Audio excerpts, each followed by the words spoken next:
Vous allez le voir, les djihadistes, dans les villes qu'ils contrôlent, ont construit des galeries souterraines qui les mettent à l'abri en quelque sorte. C'est ce qui a été découvert par exemple à Sinjar, on en parlait il y a un instant. Sinjar, reprise récemment par les forces kurdes. Envoyés spéciaux, Martine Laroche-Joubert, Bruno Giraudot.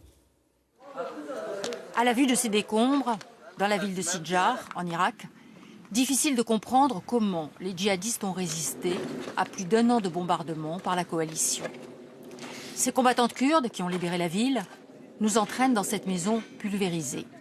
Elles nous montrent le stratagème du groupe État islamique. Voici des inscriptions des gens de Daesh. Et là, ils ont construit des tunnels pour se protéger des bombes. Des tunnels renforcés en surface par des sacs de sable sur près de 2 mètres de hauteur. Plus en profondeur, à 3 mètres sous terre, il nous faut marcher avec précaution. Les djihadistes ont l'habitude de laisser derrière eux des mines. Ici, c'est une chambre, comme dans une vraie maison. Nous découvrons une ville souterraine, alimentée en électricité par des raccordements bricolés. Ampoules noircies pour ne pas se faire repérer. Pour respirer, des ventilateurs qui brassent l'air de puits d'aération. Une ville creusée dans la roche, on peut s'y tenir debout.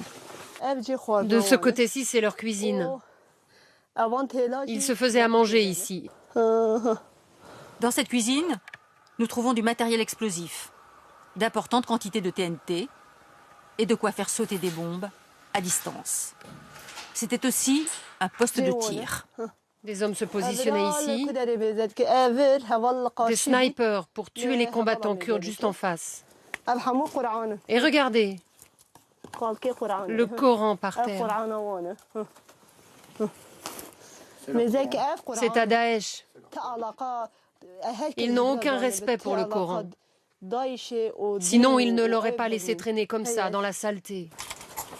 Sur ces murs, des conseils de bonne conduite pour musulmans et des inscriptions religieuses. Et regardez, par là, encore un autre tunnel. Dans des caches, sous terre, les combattants kurdes, souvent mal équipés, ont récupéré un précieux butin.